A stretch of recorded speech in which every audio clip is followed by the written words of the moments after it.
جب انسان نے پہلے پہل اس زمین پر قدم رکھا تو اللہ نے انسان کو دنیا میں بھیجنے سے پہلے انسان کے زندہ رہنے کے لیے تمام سامان پیدا فرمایا۔ ہوا، پانی، آگ اور مٹی یہ انسان کی بنیادی ضرورت تھی۔ اس کے بغیر تو انسان زندہ ہی نہیں رہ سکتا۔ انسان کے جسم میں قوت پیدا کرنے کے لیے کھانا بھی ضروری تھا۔ اس کے لیے اللہ نے پھل پھول، میوے، پودے، ہرے بھرے درخت پیدا کیے۔ اس کے علاوہ سر اٹھائے بلند و بالا پہاڑ، رواں دواں گنگناتے ہوئے چشمے، بل کھاتے دریا، بیکراں سمندر، چاند، سورج، ستارے، غرض کے وہ ہر چیز جو انسان کے زندہ رہنے کے لیے ضروری تھی پیدا کی۔ ان سب چیزوں کے علاوہ انسان کے آرام اور سہولت کے لیے اور چیزوں کی بھی ضرورت تھی، وہ بھی پیدا فرمائیں۔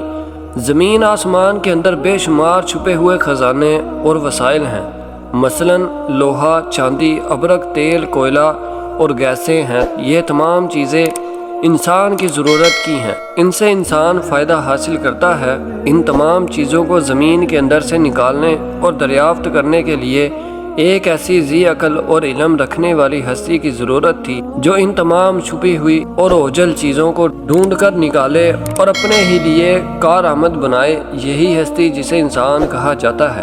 انسان کو اللہ نے عقل اور سوچنے سمجھنے کی صلاحیت عطا کی، پھر دنیا میں بھیجا۔ سب سے پہلے انسان حضرت آدم علیہ السلام تھے۔ انسان کی نسل حضرت آدم علیہ السلام سے چلی اور تمام انسان حضرت آدم علیہ السلام کی اولاد ہیں۔ اللہ تعالیٰ نے حضرت آدم علیہ السلام کو پیدا کرنے کے لیے ارادہ ظاہر کیا اور فرشتوں سے کہا، میں زمین پر اپنا خلیفہ بنانے والا ہوں۔ اس پر فرشتوں نے اعتراض کیا اور کہا، کیا آپ زمین پر انسان کو پیدا کرنے والے ہیں؟ انسان تو زمین پر فساد برپا کرے گا اور خون بہائے گا۔ ہم تو تیری پاکی بیان کرتے ہیں اور تیرا شکر بجا لاتے ہیں، کیا ہم عبادت کے لیے کافی نہیں ہیں؟ اللہ نے فرمایا، جو میں جانتا ہوں وہ تم نہیں جانتے۔ پھر اللہ نے خود اپنے ہاتھوں سے حضرت آدم علیہ السلام کا پتلا بنایا، پھر اسے سنوارا اور اسے مناسب شکل دی۔ اس کے جسم کا ہر حصہ خوبصورتی کے ساتھ بنایا۔ پھر اس مٹی کے پتلے میں اللہ نے اپنی روح پھونکی۔ پھر اللہ نے فرشتوں سے پوچھا کہ چیزوں کے نام بتاؤ اگر تم سچے ہو۔ فرشتوں نے جواب دیا، ہم نہیں جانتے، سب سے زیادہ تو آپ جاننے والے ہیں۔ ہم کو تو بس اتنا ہی علم ہے جو آپ نے ہم کو سکھایا ہے، آپ بڑے علم اور برکت والے ہیں۔ اللہ نے آدم سے کہا، اے آدم، ان فرشتوں کو ان چیزوں کے نام بتاؤ۔ اللہ نے آدم کو تمام چیزوں کے نام بتا دیے تو آدم کے علم میں تمام باتیں آ گئیں۔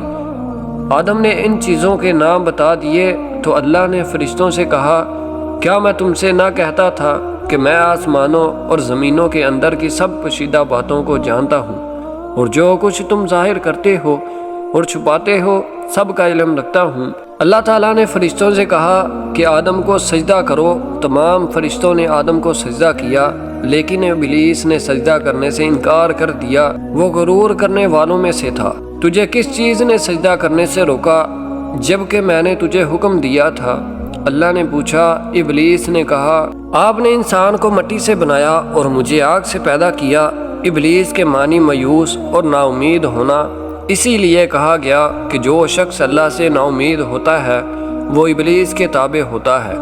جو لوگ ابلیس اور شیطان کے بہکاوے میں آ جاتے ہیں وہ پست ہمت ہوتے ہیں، جو فرائض ان کے ذمہ ہوتے ہیں وہ ادا نہیں کرتے اور ذلیل و خوار ہوتے ہیں۔ جب ابلیس نے سجدہ کرنے سے انکار کیا تو اللہ نے فرمایا، تو آسمان سے اتر، تو نے تکبر کیا اور تو ذلیل و خوار ہوا۔ ابلیس نے کہا کہ مجھے قیامت کے دن تک مہلت دیجیے۔ اس پر اللہ نے فرمایا، تجھے مہلت دی گئی۔ ابلیس نے کہا، میں تیرے بندوں کو گمراہ کروں گا اور ہر طرف سے ان کو گھیرے میں رکھوں گا، وہ تیرا شکر بھی نہیں کریں گے۔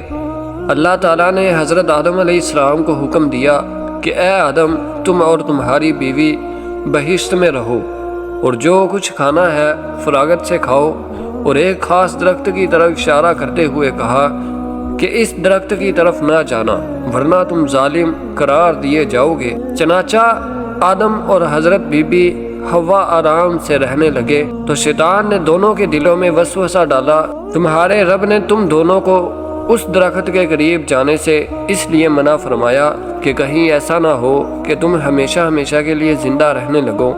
میں تمہارا خیر خواہ ہوں اور تم دونوں کی بھلائی چاہتا ہوں۔ شیطان کے فریب میں آ کر حضرت آدم اور حوا نے درخت کا پھل چکھا تو دونوں بہشتی لباس سے محروم ہو گئے۔ ان کے جسم سے بہشت کا لباس اتر گیا۔ دونوں اپنے اوپر جنت کے پتے جوڑ جوڑ کر رکھنے لگے۔ ان کے رب نے ان کو پکارا اور کہا، کیا میں نے تم دونوں کو اس درخت کے قریب جانے سے منع نہیں کیا تھا اور یہ نہ کہا تھا کہ شیطان تمہارا دشمن ہے؟ حضرت آدم اور حوا دونوں سے غلطی ہوئی، انہوں نے اللہ کا حکم نہیں مانا۔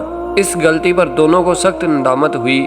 آدم نے اللہ سے معافی طلب کی اور دعا کی، اے میرے رب، ہم نے اپنے نفس پر ظلم کیا، اگر آپ ہم پر رحم نہ کریں اور ہماری مغفرت نہ کریں تو ہم نقصان اٹھانے والوں میں ہوں گے۔ آدم اور حوا کو زمین پر اتار دیا اور کہا کہ تم ایک دوسرے کے دشمن رہو گے اور ایک خاص وقت تک تم دونوں کو زمین پر رہنا ہے۔ میری طرف سے کوئی ہدایت آئے تو جو شخص اس ہدایت کو مانے گا، نہ انہیں کسی بات کا اندیشہ ہوگا نہ کوئی غم۔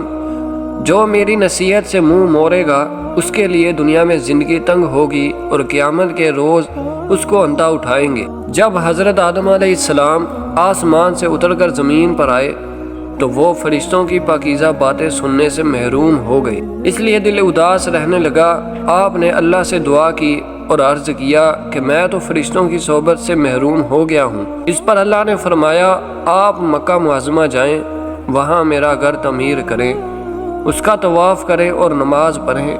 چنانچہ آپ علیہ السلام جبرائیل امین کے ساتھ مکہ معظمہ گئے، وہاں کعبہ کی بنیاد رکھی، نماز پڑھی اور طواف کیا۔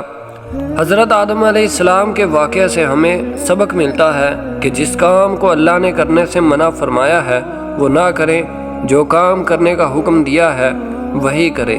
یہی عبادت ہے، عبادت نیکی ہے، نیکی عبادت ہے۔